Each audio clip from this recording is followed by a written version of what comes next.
Hello, boys, girls, and fellow intellectuals. This is Reason, that voice in your head you should listen to.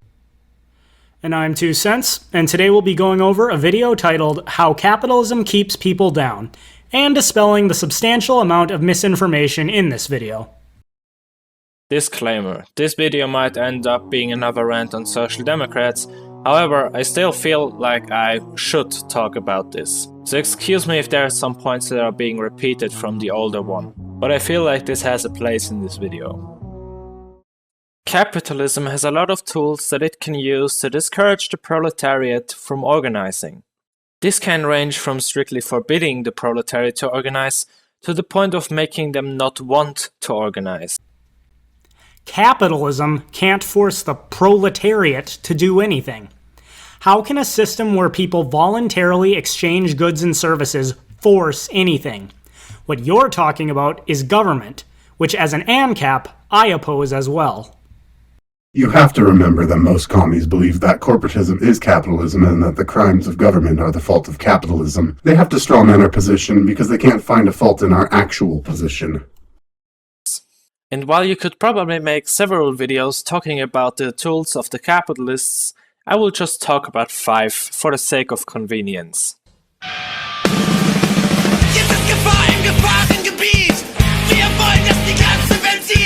Just with the recent repeal of net neutrality in the US.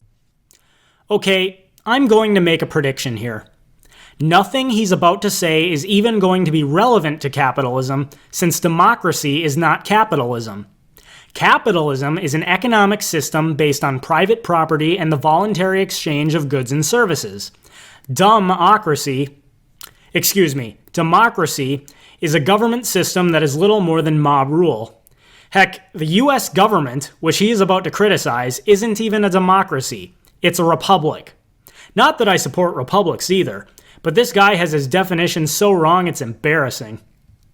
Also, I thought communists want a democracy. Most of them I've argued with say they do, so I feel bringing up this kind of contradicts the very system they want. But then again, you run into plenty of contradictions when you debate against a Marxist ideology. We have a nice example of just how little consideration the bourgeoisie democracy has for the working class. Hi, I'm Ajit Pai. I'm the chairman of the FCC. Recently, there's been quite a bit of conversation about my plan to restore internet freedom. Because while the proposal for the repeal of net neutrality had over 20 million comments and people have been calling their representatives for weeks, the vote still ended up being 3-2 against net neutrality, and that with active rallies outside the FCC council. So really, what bourgeoisie democracy is doing is spitting into people's faces. But that's just one example of Western democracy inside a Western country. Oh yeah, those filthy bourgeoisie fought tooth and nail to get net neutrality repealed so that they can oppress the proletariat. Oh wait, some of the biggest supporters of net neutrality were giant tech corporations like Google and Facebook. I wonder why they would be for regulation that prevents competition amongst ISPs and possibly limits their ability to control the online consumer market. Do you even know what the free market is? Don't forget Comcast, Verizon, and Twitter. They were on a mean streak pushing that crap down their customers' throats. Heck, even Twitter and Verizon used a bot to tweet pro-net neutrality propaganda through our pal Esoteric Entity's account, and Comcast even had an ad promoting it on Twitter as well as having it on their corporate website. So, simply put, either this guy's lying through his teeth or hasn't done his research. Of course, you still have your shining examples of Western democracy, like the conflicts in the Middle East, where the US is constantly toppling dictatorships and nations that they either created, caused, or that only became a thing because the people of that nation wanted to oppose US imperialism, while allowing other nations that don't have Western democracy but are allied to the US to continue. Which is the reason why Islamic terrorists even exist, because Saudi Arabia is allowed to continue, but I think you understand where I'm going with this. The US is causing the conflicts in the Middle East. It's not the Middle East nations, it's just Western democracy, aka about 60 years of US imperialism. Well, Reason, looks like you called it. He's trying to equate government with capitalism. Whether or not what he claims here is fact, and given the lack of citations, I'm not inclined to believe him, wars undertaken by a state have nothing to do with voluntary transactions in a free market. In fact, as an anarcho-capitalist, I explicitly condemn the initiation of force unprovoked. Don't blame capitalism for what only a state can do. I think I'll establish my own law. Reason's law. A Marxist ideologue that attacks capitalism will always attempt to strawman it with the wrongdoings of the state. Laughably enough, nowadays people are quite aware that big government doesn't really care about them. And I'm not just talking about the US government, which is taking away basic necessities on a monthly basis, but also how people just take it for granted that democracy is really nothing more besides electing your leaders every 4 years and not really having a say in anything else. I completely agree. Democracy sucks. In fact, statism sucks, as any government requires the initiation of force against peaceful people in order to exist. But what's your solution? Oh, I know. Let's give complete and unconditional power to the government to redistribute wealth. Big government doesn't care about the people, but they will if we give them absolute power. And you know what the funniest part about that solution is? When you ask how everyone will get a say in this system, you know what their answer will be? Democracy. Exactly. I have yet to hear any other answer than that. So to sum this up before it gets too overcomplicated for this video, democracy is really just a buzzword to boost the West's ego.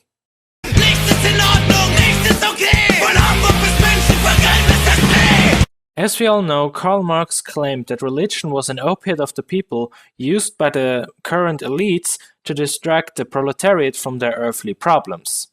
This worked really well because for centuries people were spending a huge part of their free time with religion. And while this idea might be a huge stretch to some people, I think that you can consider entertainment an opiate as well, because really it has the same effect for some people. If not most people, because people just distract themselves of their problems and struggles in life by entertaining themselves. Be it movies, be it video games, be it social media, be it books or sports or whatever. And the capitalist industry also makes sure that there's an oversupply of entertainment to fulfill that need. And while I don't want to sound like a crazy conspiracist that thinks all entertainment is a capitalist tool to stop people from organizing, I just wanted to point out that in a way, even if it is unintentional, entertainment is a modern opiate of the people. And so, in a way, the capitalist entertainment industry is also upholding capitalism in some way by oversupplying entertainment. But keep in mind, when I say that entertainment is a modern opium, I'm not saying that everyone who enjoys entertainment is just an idiot. That would be ridiculous to say. What I'm saying here is that people turn to entertainment and to opiates out of sheer pain of existence. Therefore, we should not start some war on entertainment, but just make things better so that the pain of existence isn't as bad and is limited to personal struggles or similar. Okay, I don't want to sound like a conspiracy theorist either, but I can't remember the last movie or TV show I saw that had anything remotely positive to say about capitalism. Oh right, all the Hollywood elites are ardent socialists who use the Golden Globes and other platforms to virtue signal about how progressive they are. So Hollywood is totally a tool of capitalist propaganda. This point is pretty laughable, seeing as human beings prefer to occupy their time rather than sit there in boredom. Have you ever seen a kid before? They don't have jobs, yet they can't sit there and stay quiet and not be bored. Human beings are wired to seek stimulus, be it video games, movies, board games, drugs, etc. It's not about suffering, dude. It's about entertainment, and the reason why there's an ample supply of things to entertain us is there is an ample demand and the profit incentive that comes with that demand. Basic economics.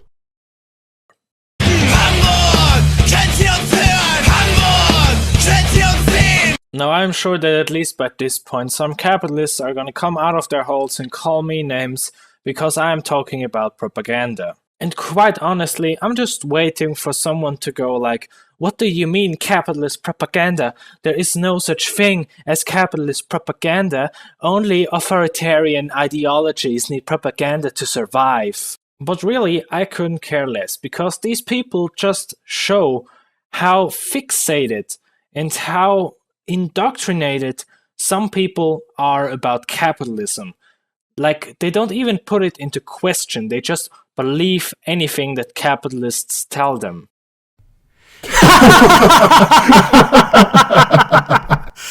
Oh yeah, we capitalists totally believe everything we're told. Right, Reason? I mean, we don't back up our claims with evidence or hard data, and we don't advocate that people be free to express their opinions, no matter how much we might disagree. We think that everyone who disagrees with us should be censored and ultimately killed. Oh, wait.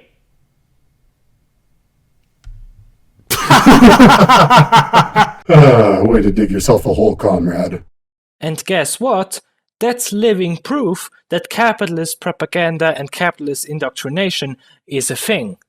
And obviously, any political or economic movement will present themselves as the factually best thing. Otherwise, why would you support it in the first place? But whether or not you can back up the claims you make in your propaganda is up to the ideology.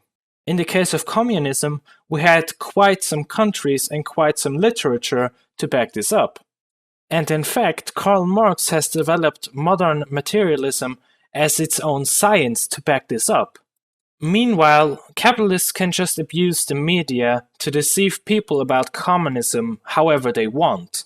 For example, it has been established that Joseph Stalin was a genocidal person, or that Pol Pot was somehow a communist.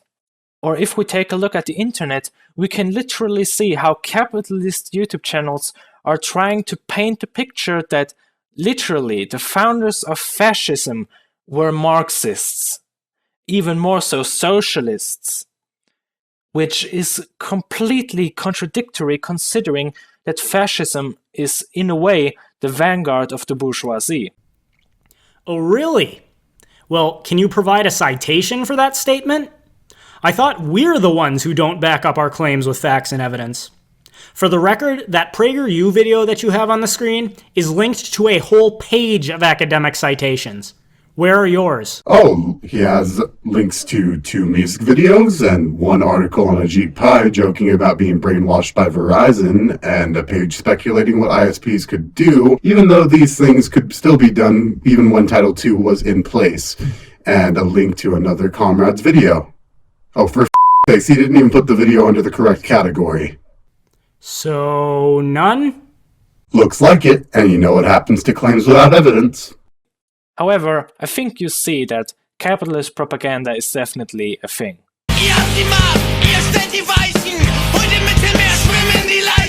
I think it's pretty clear to most people that social democrats are, despite the social in their name, still capitalists. And I think I have explained that in my previous videos already. Social democrats are capitalists? The ones like Bernie Sanders who advocate stealing others' rightfully owned property and redistributing it through big government programs? That's so capitalist of them. Not.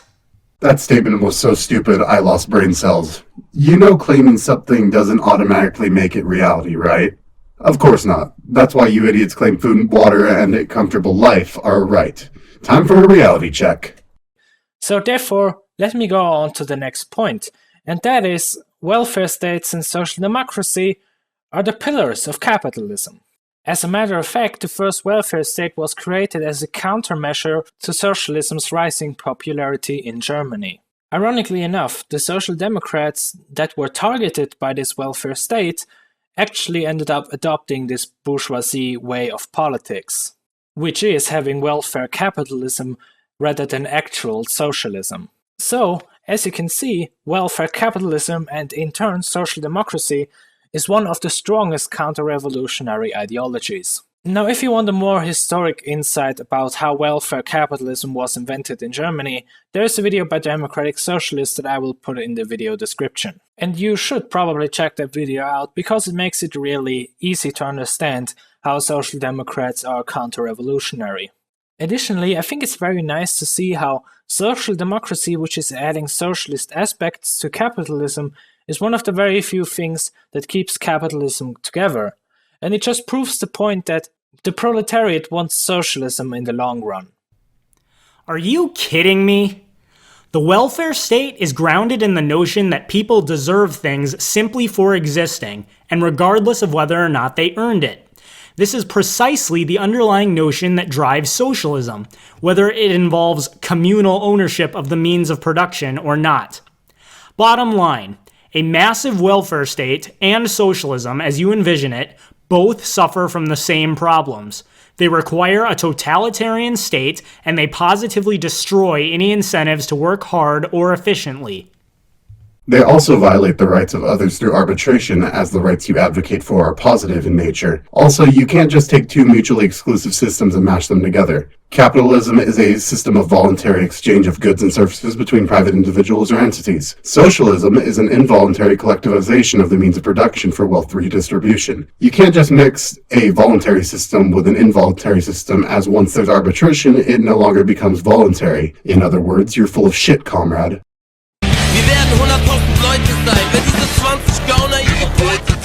Now, to come to a conclusion, one of the easiest and arguably most popular ways to make people not want socialism is to just ridiculously call everything you disagree with or anything the government does socialism.